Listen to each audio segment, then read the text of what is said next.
ನಮಸ್ಕಾರ, ನೀವು ನೋಡ್ತಾ ಇದ್ದೀರಾ ಸುದ್ದಿ ಸಮಯ ನ್ಯೂಸ್ ಚಾನಲ್. ಇದು ಲೋಕಲ್ ಎಕ್ಸ್ಪ್ರೆಸ್. ನಾನು ಮಹಾರುದ್ರ ಡಾಕುಳಿಗೆ ಮತ್ತೆ ಹೊಸ ಸುದ್ದಿಗಳನ್ನು ತೆಗೆದುಕೊಂಡು ನಾವು ನಿಮ್ಮ ಮುಂದೆ ಬರ್ತಾ ಇದ್ದೀವಿ. ಈ ದಿನದ ಪ್ರಮುಖ ಹೆಡ್ಲೈನ್ಸ್ಗಳನ್ನು ನೋಡ್ಕೊಂಡು ಬರೋಣ.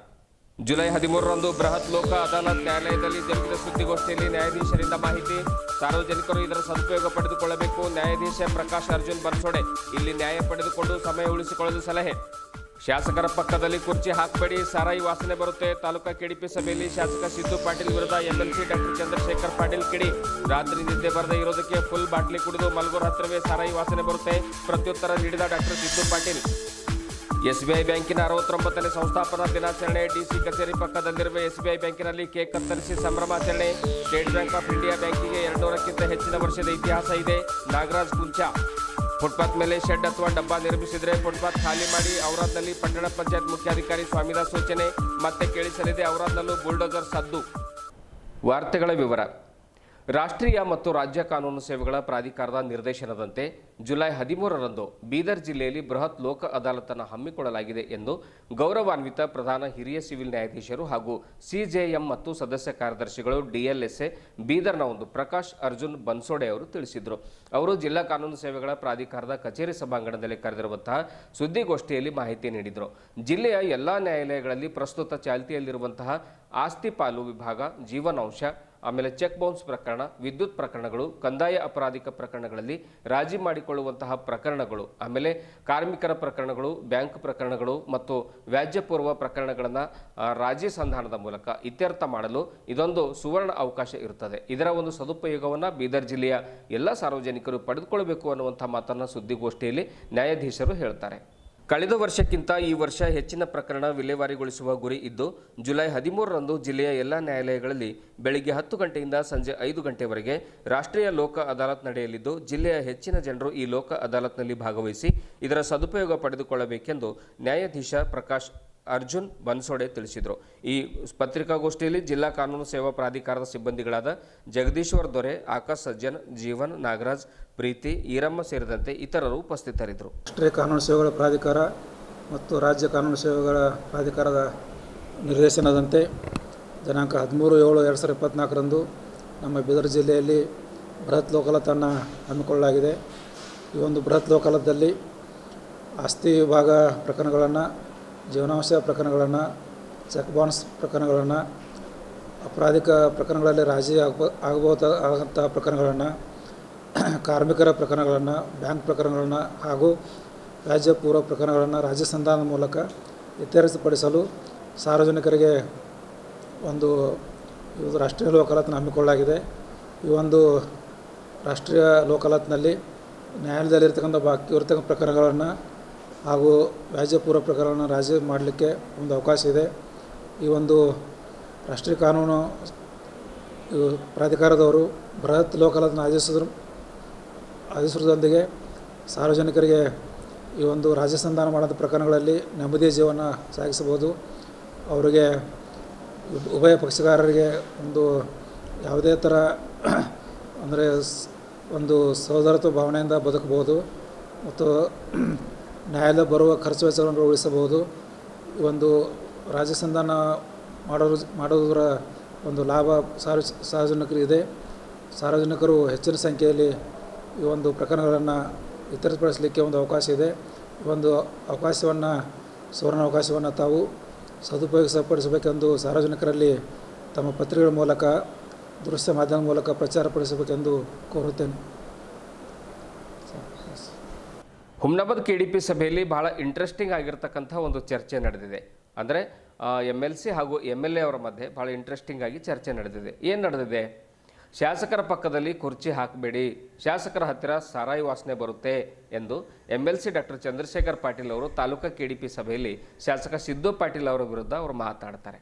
ಇದಕ್ಕೆ ಡಾಕ್ಟರ್ ಸಿದ್ದು ಪಾಟೀಲ್ ಅವರು ಅಂದರೆ ಶಾಸಕ ಡಾಕ್ಟರ್ ಸಿದ್ದು ಪಾಟೀಲ್ ಅವರು ಕೂಡ ಪ್ರತ್ಯುತ್ತರವನ್ನು ಕೊಡ್ತಾರೆ. ಏನು ಹೇಳ್ತಾರೆ?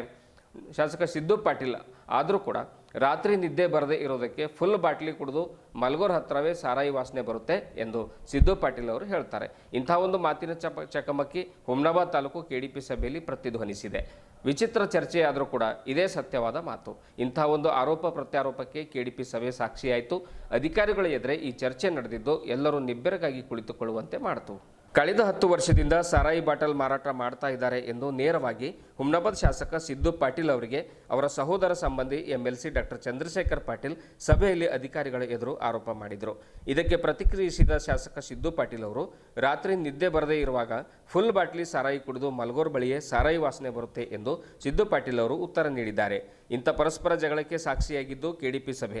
ಸಹೋದರರಾದ ಎಂಎಲ್ಎ ಮತ್ತು ಎಂಎಲ್ಸಿಗಳ ಮಧ್ಯೆ ಭರ್ಜರಿ ಕಿತ್ತಾಟ ನಡೆದಿದೆ. ಬೀದರ್ ಜಿಲ್ಲೆಯ ಹುಮ್ನಾಬಾದ್ ಕೆಡಿಪಿಯಲ್ಲಿ ಪರಸ್ಪರ ಕಿತ್ತಾಡಿಕೊಂಡಿದ್ದಾರೆ ಶಾಸಕರು. ಹುಮ್ನಾಬಾದ್ ಶಾಸಕ ಸಿದ್ದು ಪಾಟೀಲ್ ವರ್ಸಸ್ ಎಂಎಲ್ಸಿಗಳಾಗಿರುವಂಥ ಡಾಕ್ಟರ್ ಚಂದ್ರಶೇಖರ್ ಪಾಟೀಲ್ ಹಾಗೂ ಭೀಮರಾವ್ ಪಾಟೀಲ್ ಮಧ್ಯೆ ಈ ಕಿತ್ತಾಟ ನಡೆದಿದೆ. ಮೂವರ ಕಿತ್ತಾಟಕ್ಕೆ ಅಧಿಕಾರಿಗಳು ನಲಗಿ ಹೋಗಿದ್ದಾರೆ. ಕೆಡಿಪಿ ಸಭೆಯಲ್ಲಿ ಇಬ್ಬರ ಮಧ್ಯೆ ಶಾಸಕ ಸಿದ್ದು ಪಾಟೀಲ್ ಇದ್ದರೆ ಬಲಕ್ಕೆ ಎಂಎಲ್ಸಿ ಡಾಕ್ಟರ್ ಚಂದ್ರಶೇಖರ್ ಪಾಟೀಲ್ ಇದ್ದರು, ಎಡಕ್ಕೆ ಭೀಮರಾವ್ ಪಾಟೀಲ್ ಕೂತ್ಕೊಂಡಿದ್ದರು. ಅವರಿಗೆ ಆಸನ ವ್ಯವಸ್ಥೆ ಮಾಡಲಾಗಿತ್ತು. ಕೆಡಿಪಿ ಸಭೆಯುದ್ದಕ್ಕೂ ಅಧಿಕಾರಿಗಳಿಗೆ ಮಾಹಿತಿ ಕೇಳೋದು ಬಿಟ್ಟು ಎಂಎಲ್ಸಿಗಳಿಬ್ಬರು ಸಹೋದರ ಸಂಬಂಧಿ ಶಾಸಕ ಸಿದ್ದು ಪಾಟೀಲ್ ವಿರುದ್ಧ ವಾಗ್ವಾದವನ್ನು ನಡೆಸಿದರು. ಇನ್ನು ಕೆಲವೇ ದಿನಗಳಲ್ಲಿ ನಿಮ್ಮ ಶಾಸಕ ಸ್ಥಾನ ಹೋಗಲಿದೆ ಎಂದು ಎಂಎಲ್ಸಿ ಡಾಕ್ಟರ್ ಚಂದ್ರಶೇಖರ್ ಪಾಟೀಲ್ ಹೇಳಿದ್ದಾರೆ. ಜನರು ಆರಿಸಿ ಕಳಿಸಿದ್ದಾರೆ, ಯಾರಿಂದನೂ ಕೂಡ ಏನೂ ಮಾಡೋಕ್ಕಾಗಲ್ಲ ಎಂದು ತಿರುಗೇಟು ಕೂಡ ನೀಡಿದ್ದಾರೆ ಶಾಸಕ ಸಿದ್ದು ಪಾಟೀಲ್ ಅವರು. ಬನ್ನಿ ಈ ಕುರಿತು ಸಭೆಯಲ್ಲಿ ಏನು ಚರ್ಚೆ ನಡೆದಿದೆ ಅನ್ನುವುದನ್ನು ನಾವು ನೋಡ್ಕೊಂಡು ಬರೋಣ.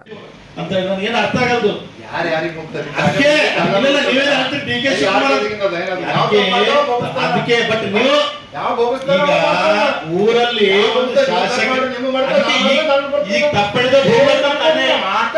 ಈಗ ಆಲ್ರೆಡಿ ಸಿಕ್ಕಿದ ಇನ್ನೊಬ್ಬರಿಗೆ ಶಾಸಕರು ಬಿಡಬೇಕಾಯ್ತು. ನೀವು ಸ್ವಲ್ಪ ದಿವಸ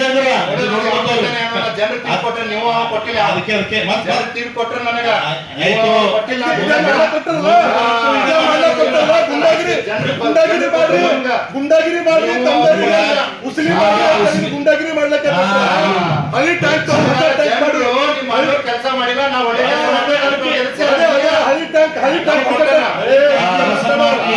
ಹಳಿ ಟ್ಯಾಂಕಿ ಹೊಸ ಟ್ಯಾಂಕ್ ಕಟ್ಟಿ ಬಿಲ್ ಎತ್ಕೊರಿ, ಮಗನ ಬಿಲ್ ಎತ್ಕೊಡ್ರಿ, ಸರಿ ಸಪ್ಲೈ ಮಾಡ್ರಿ, ಇದು ಮಾಡಿ. ಸ್ಟೇಟ್ ಬ್ಯಾಂಕ್ ಆಫ್ ಇಂಡಿಯಾ ಬ್ಯಾಂಕಿಗೆ 200ಕ್ಕಿಂತ ಹೆಚ್ಚಿನ ವರ್ಷಗಳ ಇತಿಹಾಸವಿದೆ. ಬ್ರಿಟಿಷರ ಕಾಲದಲ್ಲಿ ಅಂದರೆ 1806ರಲ್ಲಿ ಬ್ಯಾಂಕ್ ಆಫ್ ಕಲ್ಕತ್ತಾ ಎಂದು ಪ್ರಾರಂಭವಾದ ಈ ಬ್ಯಾಂಕು 1955ರಲ್ಲಿ ಸ್ಟೇಟ್ ಬ್ಯಾಂಕ್ ಆಫ್ ಇಂಡಿಯಾ ಅಂದರೆ ಭಾರತೀಯ ಸ್ಟೇಟ್ ಬ್ಯಾಂಕ್ ಆಗಿ ಮರು ವಿನ್ಯಾಸಗೊಳಿಸಲಾಯಿತು ಎಂದು ಭಾರತೀಯ state bank of India Bidar ವಿಭಾಗದ ವಿಭಾಗೀಯ ಪ್ರಬಂಧಕರಾಗಿರುವಂಥ ನಾಗರಾಜ್ ಕುಂಚಾ ಅವರು ಹೇಳಿದರು. ನಗರದ ಡಿಸಿ ಕಚೇರಿ ಪಕ್ಕದ ಒಂದು SBI ಶಾಖೆಯಲ್ಲಿ ನಡೆದ ಬ್ಯಾಂಕಿನ 69ನೇ SBI ಬ್ಯಾಂಕ್ ಸ್ಥಾಪನೆ ದಿನಾಚರಣೆ ಕಾರ್ಯಕ್ರಮದ ಅಧ್ಯಕ್ಷತೆಯನ್ನು ವಹಿಸಿ ಅವರು ಮಾತಾಡ್ತಾ ಇದ್ರು. ಮುಂದುವರೆದು ಮಾತನಾಡಿರುವಂಥ ಅವರು, ಇಂದು ಈ ಬ್ಯಾಂಕ್ ದೇಶ ವಿದೇಶದ ಒಟ್ಟು 56 ಕೋಟಿಗಳ ಅಧಿಕ ಗ್ರಾಹಕರನ್ನು ಹೊಂದಿದೆ. ಸುಮಾರು 29 ದೇಶಗಳಲ್ಲಿ 22,000ಕ್ಕಿಂತಲೂ ಹೆಚ್ಚು ಶಾಖೆಗಳನ್ನು ಹೊಂದಿದೆ. ಉತ್ತಮ ತಾಂತ್ರಿಕತೆ ಹೊಂದಿರುವಂತಹ ಯೋನೋ ಆ್ಯಪ್ ಸೇವೆ ಇದು ಒದಗಿಸ್ತಾ ಇದೆ ಅನ್ನುವಂಥ ಮಾತನ್ನು ಕೂಡ ಅವರು ಹೇಳ್ತಾರೆ.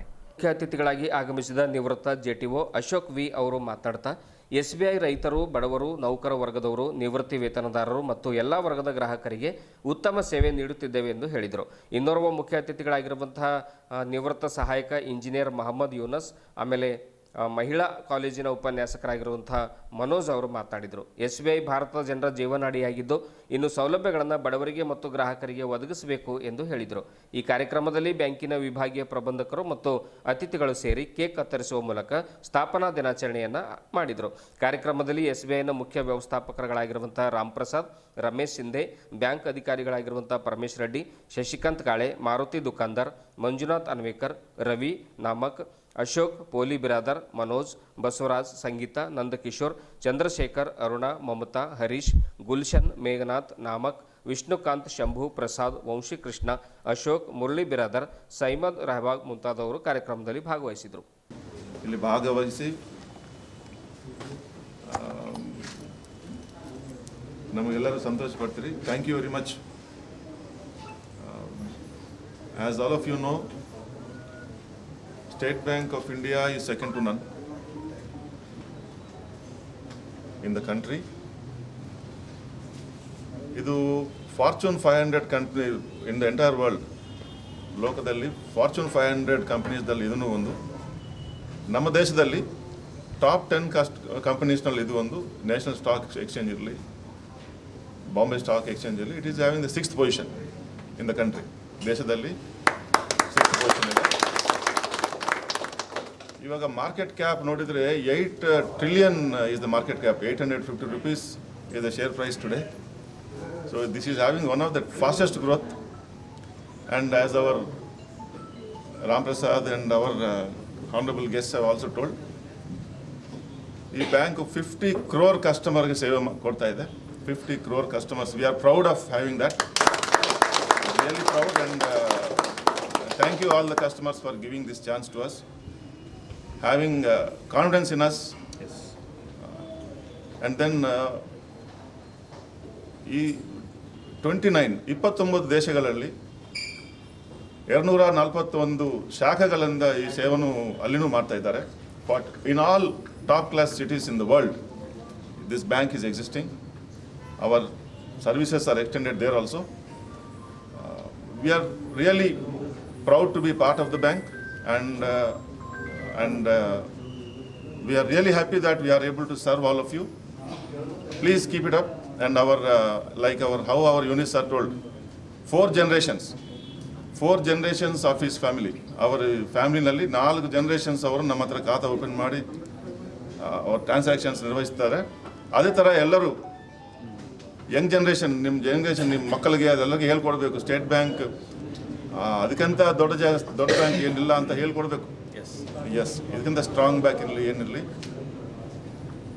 ಟೆಕ್ನಾಲಜಿ ಪರವಾಗಿ ಅದರಲ್ಲಿನೂ ನಮ್ಮ ಬ್ಯಾಂಕ್, ನಮ್ಮ ಮುದ್ರೆ ಇದೆ. It the top bank in technology also. Whether our transactional banking plus digital banking. Digital ಅಂದರೆ ನಮ್ಮ ಮೊಬೈಲ್ನಲ್ಲಿ ಆ್ಯಪ್ ಇರುತ್ತೆ, ಯೋನೋ ಆ್ಯಪ್ ಅಂತ. ಎಷ್ಟು ಜನಕ್ಕೆ ಗೊತ್ತದು? ಸ್ಟಾಫ್ ಬಿಟ್ಟು YONO app ಅಂತಂದಿದೆ.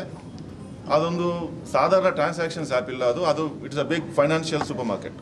Everything your transactions ಅದು ಇಂಡಿವಿಜುವಲ್ ಸೇವಿಂಗ್ ಬ್ಯಾಂಕ್ ಅದನ್ನು ಮಾಡೋಕ್ಕೂ ಇರುತ್ತೆ. ಪ್ಲಸ್ ಬಿಸ್ನೆಸ್ ಅವ್ರಿಗೂ ಭಾಳಷ್ಟು ಫೆಸಿಲಿಟೀಸ್ ಅವ ಅದರಲ್ಲಿ. ಯೋನೋ ಫಾರ್ ಬಿಸ್ನೆಸ್ ಅದೇನಿಲ್ಲ, ಇಂಟರ್ನೆಟ್ ಬ್ಯಾಂಕಿಂಗ್ ಅಂತ ಇತ್ತು ಅಲ್ವಾ, that has come into ಮೊಬೈಲ್ನು. ಅದೆಲ್ಲರೂ ಯೂಸ್ ಮಾಡಬೇಕು. ಹಿರಿಯ ಬ್ಯಾಂಕ್ನ ಕಸ್ಟಮರ್ ಆಗಿರ್ತಕ್ಕಂಥ retired engineer sir Yunus sir ಅವರೇ, ಹಾಗೂ ಇಲ್ಲಿ ಈ ಒಂದು ಚಿಕ್ಕ ಕಾರ್ಯಕ್ರಮದಲ್ಲಿ ಪಾಲ್ಗೊಂಡಿರ್ತಕ್ಕಂಥ ಎಲ್ಲ ಗ್ರಾಹಕರೇ ಮತ್ತು ಈ ಒಂದು ಬ್ರ್ಯಾಂಚಿನ ಸಿಬ್ಬಂದಿ ವರ್ಗದವರೇ, ನಾನೇನು ಹೆಚ್ಚು ಮಾತಾಡಲಿಕ್ಕೆ ಹೋಗೋದಿಲ್ಲ. ಒಂದೇ ಒಂದು ಮಾತಿನಲ್ಲಿ ಮುಗಿಸ್ತೀನಿ. ಏನು ಅಂತಂದರೆ, ಇವತ್ತಿನ ಜಗತ್ತು ಬ್ಯಾಂಕಿಂಗ್ ಆ್ಯಂಡ್ ಇನ್ಶೂರೆನ್ಸ್ ಇಲ್ಲದೆ ಯಾವ ಕೆಲಸನೂ ಆಗಲಾರ್ದಂಥ ಒಂದು ಜಗತ್ತಾಗಿದೆ. ವಿಶೇಷವಾಗಿ ಒಂದು ದೇಶದ ಆರ್ಥಿಕ ಪ್ರಗತಿಗೆ ಬೇಕಾಗಿರ್ತಕ್ಕಂಥ ಎಲ್ಲ ಕೊಡುಗೆಯನ್ನು ಬ್ಯಾಂಕುಗಳು ಕೊಡ್ತಾ ಇದ್ದಾವೆ. ವಿಶೇಷವಾಗಿ ನಮ್ಮ ದೇಶದಲ್ಲಿ ಈ ಒಂದು ಸ್ಟೇಟ್ ಬ್ಯಾಂಕ್ ಆಫ್ ಇಂಡಿಯಾ ಇವತ್ತೇನು 69ನೇ ವರ್ಷ ಅದು ತನ್ನ ಹುಟ್ಟುಹಬ್ಬದ ದಿನವನ್ನು ಆಚರಣೆ ಮಾಡಿಕೊಳ್ತಾ ಇದೆಯಲ್ಲ, ಈ ಸಂದರ್ಭದಲ್ಲಿ ಇದೊಂದು ಹೆಮ್ಮರವಾಗಿ ಬೆಳೆದಿರ್ತಕ್ಕಂಥ ಬ್ರ್ಯಾಂಚ್ ಆಗಿದೆ. ವಿಶ್ವ ನಮ್ಮ ಬ್ಯಾಂಕಿಂಗ್ ವ್ಯವಸ್ಥೆ ಬಗ್ಗೆ ಕಣ್ಣಿಟ್ಟು ನೋಡ್ತಾ ಇದೆ, ಎಷ್ಟು ಪ್ರಗತಿ ಈ ಬ್ಯಾಂಕ್ಗಳು ಸಾಧಿಸಿವೆ ನಮ್ಮ ದೇಶದಲ್ಲಿ ಅಂತಕ್ಕಂಥ ಮಾತನ್ನು. ಅದಕ್ಕಾಗಿ ಬ್ಯಾಂಕಿಂಗ್ ವ್ಯವಸ್ಥೆ ಇನ್ನಷ್ಟು ಗಟ್ಟಿ ಆಗ್ತಕ್ಕಂಥ ಒಂದು ಸಂದರ್ಭ ಇದಾಗಿದೆ. ಇನ್ನು ಮುಂದೆ ಬರ್ತಕ್ಕಂಥ ದಿನಗಳಲ್ಲೂ ಸಹ ಇನ್ನೂ ಹೆಚ್ಚಿನ ಸೇವೆ ಗ್ರಾಹಕರಿಗೆ ತಲುಪಲಿ. ಈಗಾಗಲೇ 60 ಕೋಟಿ ಜನರಿಗೆ 60 ಕೋಟಿ ಗ್ರಾಹಕರನ್ನು ಹೊಂದಿರತಕ್ಕಂಥ ಬೃಹತ್ ಬ್ಯಾಂಕ್ ಈ ಬ್ಯಾಂಕ್ ಆಗಿದೆ. ಅದಕ್ಕಾಗಿ ಇನ್ನು ಮುಂದೆ ಬರ್ತಕ್ಕಂಥ ದಿನಗಳಲ್ಲಿ ಹೆಚ್ಚು ಸೇವೆ ಸಲ್ಲಿಸಲಿ ಅಂತಕ್ಕಂಥ ಒಂದು ಸದಾಶಯದೊಂದಿಗೆ 2 ಮಾತನ್ನು ಮುಗಿಸ್ತೀನಿ. ನಮಸ್ಕಾರ. ಇವತ್ತು ಭಾರತೀಯ ಸ್ಟೇಟ್ ಬ್ಯಾಂಕ್ ವತಿಯಿಂದ 69ನೇ ಸ್ಥಾಪನಾ ದಿನಾಚರಣೆ ಆಚರಿಸಿ ಮಾಡ್ತಾಯಿದ್ದೀವಿ. ಇಲ್ಲಿ ಬಂದಿರ್ತಾರಲ್ಲ ಗ್ರಾಹಕರು, ಅದರಲ್ಲಿ ನಮ್ಮ ರಿಟೈರ್ಡ್ ಎಕ್ಸಿಕ್ಯೂಟಿವ್ ಇಂಜಿನಿಯರ್ ಅವರು 4 ಅವರ ಮನೆಯದ ಜನರೇಷನ್ ಅಕೌಂಟ್ ಓಪನ್ ಮಾಡಿದ್ದಾರೆ. ಅವರು ಬಂದು ಈ ಕಾರ್ಯಕ್ರಮ ಅತಿಥಿಯಾಗಿ ಬಂದಿದ್ದಾರೆ. ಅವರು ತಮ್ಮ ಅನುಭವ ಮತ್ತು ಬ್ಯಾಂಕ್ ಜೊತೆ ಇರೋಂಥ ಒಂದು ರಿಲೇಷನ್ ಬಗ್ಗೆ ಹೇಳಿದ್ದಾರೆ. ಅವರಿಗೆ ನಮ್ಮ ಬ್ಯಾಂಕ್ ವತಿಯಿಂದ ತುಂಬ ಧನ್ಯವಾದಗಳು. ಅದೇ ರೀತಿಯಾಗಿ ನಮ್ಮ ಜಿಲ್ಲೆಯ ಟ್ರೆಜರಿ ಆಫೀಸರ್ ಆದಂಥ ಅಶೋಕ್ ಸರ್ ಅವರಿಗೂ ಕೂಡ ನಮ್ಮ ಬ್ಯಾಂಕ್ ವತಿಯಿಂದ ತುಂಬ ಧನ್ಯವಾದಗಳು ಸರ್. ನಿಮ್ಮ ಒಳ್ಳೆಯ ಮಾತುಗಳು ಹೇಳಿದ್ದೀನಿ. ಅದೇ ಆದ ಪ್ರೊಫೆಸರ್ ಅವರು ಕೂಡ ಈ ಕಾರ್ಯಕ್ರಮ ಬಂದು ಅತಿಥಿ ಮಾತಾಡಿ ಬ್ಯಾಂಕಿನ ಬಗ್ಗೆ ತಮ್ಮ ಅನುಭವ ಹೇಳಿದರು. ಅವರಿಗೂ ಕೂಡ ನನ್ನ ವತಿಯಿಂದ ಮತ್ತು ಬ್ಯಾಂಕ್ ವತಿಯಿಂದ ತುಂಬ ಧನ್ಯವಾದಗಳು ಸರ್. ಅದೇ ರೀತಿ ಈ ಕಾರ್ಯಕ್ರಮದ ಮುಖ್ಯ ಭೂಮಿಕೆ ವಹಿಸ್ತಾರಂಥ ನಮ್ಮ ರಿಜನಲ್ ಮ್ಯಾನೇಜರ್ ಅಂತ ನಾಗರಾಜ್ ಕುಂಚ ಸರ್, ಅವರಿಗೂ ಕೂಡ ನಮ್ಮ ಶಾಖೆ ವತಿಯಿಂದ ಧನ್ಯವಾದ ಹೇಳ್ತೀನಿ. ಇಲ್ಲಿ ಈ ವ್ಯವಸ್ಥೆ ಮಾಡಿರೋಂಥ ನಮ್ಮ ರಾಮಪ್ರಸಾದ್ ಅವರಿಗೂ ಮತ್ತು ಇಲ್ಲೇ ನೆರೆದಂಥ ಎಲ್ಲ ನಮ್ಮ ಶಾಖಾ ವ್ಯವಸ್ಥಾಪಕರು ಸ್ಟಾಫು ಎಲ್ಲರಿಗೂ ಕೂಡ ಧನ್ಯವಾದ ಹೇಳ್ತೀನಿ. ಎಲ್ಲದಕ್ಕಿಂತ ಉತ್ತಮವಾಗಿ ನಾನು ಏನಂದರೆ ಗ್ರಾಹಕರು ನೀವು ಬಂದು ನಮ್ಮಲ್ಲಿ ಖಾತೆ ಮಾಡಿದಿರಿ, ನಿಮ್ಮ ಖಾತೆ ನಮ್ಮ ಜೊತೆ ಇದ್ದೀರಿ, ಅದ್ರ ಸಲುವಾಗಿ ನಾವು ಈ ಬ್ಯಾಂಕ್ ಇಷ್ಟು ದೊಡ್ಡದಾಗಿ ಬೆಳೆದಿದೆ. ನಿಮಗೆ ಎಷ್ಟು ಧನ್ಯವಾದ ಹೇಳಿದ್ರು ಕೂಡ ಕಡಿಮೆನೇ. ಇವತ್ತಿನ ದಿವಸ ಭಾರತದಲ್ಲಿ ನಾವು 50 ಕೋಟಿ ಖಾತೆಗಳು ಹೊಂದಿದ್ದೀವಿ, 50 ಕೋಟಿ ಜನ ನಮ್ಮ ಜೊತೆ ಇದ್ದಾರೆ. ಅದರ ಒಂದು ಏನಂದರೆ ನಮ್ಮಲ್ಲಿ ನಿಮ್ಮದು ಟ್ರಸ್ಟ್ ಇದೆ, ನಿಮ್ಮ ಭರವಸೆಯಿಂದ ನಮ್ಮಲ್ಲಿ ಖಾತೆ ಮಾಡಿದಿರಿ. ಅದಕ್ಕಾಗಿ ನಿಮಗೆ ಮತ್ತೊಮ್ಮೆ ನಾವು ಧನ್ಯವಾದ ಹೇಳ್ತಾ, ನಾವು ಇನ್ನೂ ಉತ್ತಮವಾಗಿ ಸೇವೆಯನ್ನು ಸಲ್ಲಿಸೋಕ್ಕೆ ನಾವು ಅವಕಾಶ ಕೊಡಿ, ನಾವು ಮತ್ತೆ ತುಂಬ ಇಂಪ್ರೂವ್ ಮಾಡ್ಕೋತೀವಿ ಅಂತ ಹೇಳ್ತಾ, ನಾನು ನಮ್ಮ ಸ್ಟಾಫ್ಗೆ ಹೇಳ್ತೀನಿ, ನಮ್ಮಲ್ಲಿ ಈ ಗ್ರಾಹಕರನ್ನ ಉಳಿಸ್ಕೋಬೇಕು, ಬೆಳೆಸ್ಕೋಬೇಕಂದ್ರೆ ಸೇವೆ ಸೇವೆ ಸೇವೆ. ನಾವು ಕಸ್ಟಮರ್ ಸರ್ವಿಸ್ ಇಂಪ್ರೂವ್ ಮಾಡಿದ್ರೆ ನಾವು ಈ ಬ್ಯಾಂಕನ್ನು ಇನ್ನೂ ಉತ್ತಮ ದರ್ಜೆಯಲ್ಲಿ ಮತ್ತು ತುಂಬ ಅತ್ಯಂತ ದೊಡ್ಡ ಪ್ರಮಾಣದಲ್ಲಿ ಪ್ರಪಂಚದಲ್ಲೇ ದೊಡ್ಡ ಬ್ಯಾಂಕ್ ಮಾಡ್ಬೋದು ಅಂತ ಹೇಳ್ತಾ, ಮತ್ತೊಮ್ಮೆ ಈ ಕಾರ್ಯಕ್ರಮದಲ್ಲಿ ಭಾಗಿಸಿದ ಎಲ್ಲರಿಗೂ, ಅತಿಥಿಗಳಿಗೆ ಮತ್ತು ಇಲ್ಲಿ ಬಂದಿರೋಂಥ ಎಲ್ಲ ಗ್ರಾಹಕರಿಗೆ ಧನ್ಯವಾದಗಳು. ನಮಸ್ಕಾರ. ಔರಾದ್ ಪಟ್ಟಣದ ವ್ಯಾಪ್ತಿಯಲ್ಲಿ ಕೆಲವೊಂದು ವ್ಯಾಪಾರಸ್ಥರು ಫುಟ್ಪಾತ್ ಮೇಲೆ ಶೆಡ್ ಅಥವಾ ಡಬ್ಬ ನಿರ್ಮಿಸಿಕೊಂಡು ರಸ್ತೆಯನ್ನು ಅತಿಕ್ರಮಿಸಿ ವ್ಯಾಪಾರ ಮಾಡ್ತಾ ಇದ್ದಾರೆ. ಇದರಿಂದ ಸಂಚಾರಿ ಸಂಬಂಧಪಟ್ಟಂತೆ ಸಾಮಾನ್ಯ ಜನತೆಗೆ ತೊಂದರೆ ಆಗ್ತಾ ಇದೆ. ಕೂಡಲೇ ಫುಟ್ಪಾತ್ಗಳಲ್ಲಿ ಅಂಗಡಿಗಳನ್ನು ತೆರವುಗೊಳಿಸಬೇಕೆಂದು ಪಟ್ಟಣ ಪಂಚಾಯತ್ ಮುಖ್ಯ ಅಧಿಕಾರಿಗಳಾಗಿರುವಂಥ ಸ್ವಾಮಿದಾಸ್ ಅವರು ಸೂಚನೆ ನೀಡಿದರು. ಪಟ್ಟಣದಲ್ಲಿ ಸುದ್ದಿ ಸಮಯದೊಂದಿಗೆ ಮಾತನಾಡಿರುವಂತಹ ಅವರು, ವ್ಯಾಪಾರಸ್ಥರ ಈ ರೀತಿಯ ಒತ್ತುವರಿಯಿಂದ ಸಾರ್ವಜನಿಕರಿಗೆ, ಶಾಲಾ ಮಕ್ಕಳಿಗೆ, ಹಿರಿಯ ನಾಗರಿಕರಿಗೆ ಓಡಾಡಲಿಕ್ಕೆ, ಪ್ರಯಾಣ ಮಾಡಲಿಕ್ಕೆ ತೀವ್ರ ತೊಂದರೆ ಆಗ್ತಾ ಇದೆ. ಅಪಘಾತದಂತಹ ಪರಿಸ್ಥಿತಿಗಳು ನಿರ್ಮಾಣ ಆಗ್ತಾ ಇವೆ. ಬೇರೆಡೆ ವ್ಯಾಪಾರಕ್ಕೆ ಮುಂದಾಗಬೇಕು. ತಪ್ಪಿದಲ್ಲಿ ಪಟ್ಟಣ ಪಂಚಾಯತ್ ವತಿಯಿಂದ ಸೂಕ್ತ ಕಠಿಣ ಕಾನೂನಿನ ಕ್ರಮ ಕೈಗೊಳ್ಳಲಾಗುವುದು ಎಂದು ಸ್ವಾಮಿದಾಸ್ ಅವರು ಸೂಚನೆ ನೀಡಿದರು. ಔರಾದ್ ಪಟ್ಟಣದ ವ್ಯಾಪ್ತಿಯಲ್ಲಿ ಪ್ರಮುಖ ರಸ್ತೆಗಳಲ್ಲಿ ಸಾರ್ವಜನಿಕರಿಗೆ, ಹಿರಿಯ ನಾಗರಿಕರಿಗೆ ಮತ್ತು ಶಾಲಾ ಮಕ್ಕಳಿಗೆ ರಸ್ತೆ ಸಂಚಾರದಲ್ಲಿ ಕಷ್ಟ ಆಗ್ತಾ ಇದೆ. ಆದ್ದರಿಂದ ನಾವು ಪಟ್ಟಣ ಪಂಚಾಯತಿ ವತಿಯಿಂದ ಮಾನ್ಯ ಜಿಲ್ಲಾಧಿಕಾರಿಗಳು, ಮಾನ್ಯ ತಹಸೀಲ್ದಾರ್ ಸರ್ ಅವರು ಹಾಗೂ CPI ಸರ್ ಅವರು ಏನೇನು ನಿರ್ದೇಶನ ನೀಡಿದ್ದಾರೆ ಅವರೊಳಗೊಂಡು ನಾವೇನದಂದ್ರೆ ಬೀದಿ ಬದಿಯಲ್ಲಿ ವ್ಯಾಪಾರ ಮಾಡೋಂಥವರಿಗೆ ಮತ್ತು ಫುಟ್ಪಾತ್ ಮೇಲೆ ಏನು ಜನ ಕುಳಿತುಕೊಂಡು ಡಬ್ಬಗಳನ್ನು ಮತ್ತು ಶೆಡ್ಗಳನ್ನು ಅಳವಡಿಸಿದ್ದಾರೆ ಅವುಗಳನ್ನು ತೆರವುಗೊಳಿಸುವಂಥ ಕಾರ್ಯವನ್ನು ನಾವು ಮಾಡ್ತಾ ಇದ್ದೇವೆ. ಈಗಾಗಲೇ 3 ದಿವಸಗಳ ಒಂದು ನೋಟಿಸನ್ನು ನಾವು ಒಂದು ಪ್ರಚಾರವನ್ನು ಪತ್ರಿಕೆಗಳ ಮೂಲಕವಾಗಿ, ಮೀಡಿಯಾಗಳ ಮೂಲಕವಾಗಿ ನಾವು ಮಾಡ್ತಾ ಇದ್ದೀವಿ. ಅವರು ಫುಟ್ಪಾತ್ ಮೇಲೆ ಏನು ಡಬ್ಬಗಳನ್ನು ಹಾಕ್ಕೊಂಡಿದ್ದಾರೆ, ಚರಂಡಿಗಳ ಮೇಲೆ ಏನು ಡಬ್ಬಗಳು ಹಾಕ್ಕೊಂಡಿದ್ದಾರೆ ಅವುಗಳನ್ನು ತೆರವುಗೊಳಿಸ್ಕೊಳ್ಬೇಕು 3 ದಿವಸಗಳಲ್ಲಿ. ಮತ್ತು ಬೀದಿ ಬದಿ ವ್ಯಾಪಾರಿಗಳು ರಸ್ತೆಯ ಪಕ್ಕದಲ್ಲಿಯೇ, ಅಂದರೆ ರಸ್ತೆ ಪಕ್ಕದಲ್ಲಿಯೇ ಕುಳಿತುಕೊಂಡು ವ್ಯಾಪಾರ ಮಾಡ್ತಾ ಇದ್ದಾರೆ, ಅವರು ಕೂಡ ತೆರವು ಮಾಡಿಕೊಳ್ಬೇಕು. ಯಾಕಂದರೆ ರಸ್ತೆ ಸಂಚಾರದಲ್ಲಿ ಅಪಘಾತವಾಗುವಂಥದ್ದು ಅಥವಾ ತೊಂದರೆ ಆಗುವಂಥದ್ದು ಇರುತ್ತದೆ. ಸರ್, ಈಗ ಬೀದಿ ವ್ಯಾಪಾರಿಗಳು ಪಾಪ ಅವರು ಎಲ್ಲೋ ಬ್ಯಾಂಕ್ಲಿಂದ ಲೋನ್ ತೊಗೊಂಡು, ಸಂಘದಿಂದ ಲೋನ್ ತೊಗೊಂಡು ಅವರು ಬೀದಿ ಮೇಲೆ ವ್ಯಾಪಾರ ಮಾಡ್ತಾ ಇರ್ತಾರೆ. ಈಗ ಅವ್ರಿಗೆ ನೀವು ಫುಟ್ಪಾತ್ ಮೇಲೆ ತೆಗೆದಕ್ರೆ ಅವ್ರ ಜೀವನ ಹೆಂಗೆ ಸರ್? ಅವ್ರು ಏನು ಮಾಡಬೇಕು? ಅವ್ರಿಗೆ ಮುಂದೆ ವ್ಯವಸ್ಥೆ ಏನು ಮಾಡಿಕೊಡ್ತೀರಿ? ಬೀದಿ ಬದಿ ವ್ಯಾಪಾರಿಗಳಿಗೆ ವಿಶೇಷವಾಗಿ ಪಟ್ಟಣ ಪಂಚಾಯತ್ ವತಿಯಿಂದನೇ ನಾವು ಅವರಿಗೆ ಐಡೆಂಟಿಟಿ ಕಾರ್ಡ್ಗಳನ್ನು ಕೊಟ್ಟಿದ್ದೇವೆ ಮತ್ತು ಅವರಿಗೆ PM ಸ್ವನಿಧಿ ಯೋಜನೆಯಡಿ ಅವರಿಗೆ ನಾವು ಸಾಲ ಪಡೆದುಕೊಳ್ಳುವಂತೆ ಬ್ಯಾಂಕ್ಗಳಿಗೆ ಅರ್ಜಿ ಸಲ್ಲಿಸಿ ನಾವು ಅವರಿಗೆ ಸಾಲವನ್ನು ಕೂಡ ಕೊಡಿಸ್ತಾ ಇದ್ದೀವಿ. ಇವಾಗ ಏನಾಗಿದೆ, ಬೀದಿ ಬದಿ ವ್ಯಾಪಾರಿಗಳು ಒಂದೇ ಸ್ಥಳದಲ್ಲಿ ನಿಂತುಕೊಂಡು ವ್ಯಾಪಾರ ಮಾಡುವ ಹಾಗಿಲ್ಲ. ಅವರು ರೋಡಿನ ಪಕ್ಕದಲ್ಲಿಯೇ ಸಾರ್ವಜನಿಕರಿಗೆ ತೊಂದರೆ ಆಗದಂತೆ ಅವರು ಕುಳಿತುಕೊಳ್ಬಾರ್ದು, ಅವರು ಮೂವ್ ಆಗಬೇಕು. ಅಥವಾ ನಾವು ಮಾನ್ಯ ತಹಸೀಲ್ದಾರ್ ಜೊತೆ ಮಾತನಾಡಿ ಒಂದು ನಿಗದಿತವಾದಂತಹ ಸ್ಥಳ ನಾವು ನಿಗದಿ ಮಾಡಿ ಅವರಿಗೆ ವ್ಯಾಪಾರಕ್ಕೇನು ತೊಂದರೆ ಮಾಡುವುದಿಲ್ಲ, ಒಂದು ಸ್ಥಳ ನಿಗದಿ ಮಾಡಿ ಅವರಿಗೆ ವ್ಯಾಪಾರಕ್ಕಾಗಿ ಅನುಕೂಲ ಮಾಡಿಕೊಡ್ತೀವಿ. ಆದರೆ ಜನಸಂದಣಿಯಾಗಿರುವಂತಹ ಏನು ಪ್ರದೇಶ ಇದೆ, ಬಸ್ ಸ್ಟ್ಯಾಂಡ್ ಇದೆ ಅಥವಾ ಬಸವೇಶ್ವರ ಸರ್ಕಲ್ ಇದೆ, APMC ಕ್ರಾಸ್ ಇದೆ, ಅಲ್ಲಿ ನೀವು ಬೀದಿ ಬದಿ ವ್ಯಾಪಾರಿಗಳು ರಸ್ತೆ ಮೇಲೆ ನಿಂತ್ಕೊಂಡು ವ್ಯಾಪಾರ ಮಾಡ್ತಾ ಇದ್ದಾರೆ. ಇದರಿಂದ ಶಾಲಾ ಮಕ್ಕಳಿಗೆ ಮತ್ತು ಹಿರಿಯ ನಾಗರಿಕರಿಗೆ, ಸಾರ್ವಜನಿಕರಿಗೆ ತೊಂದರೆ ಆಗ್ತಾ ಇದೆ.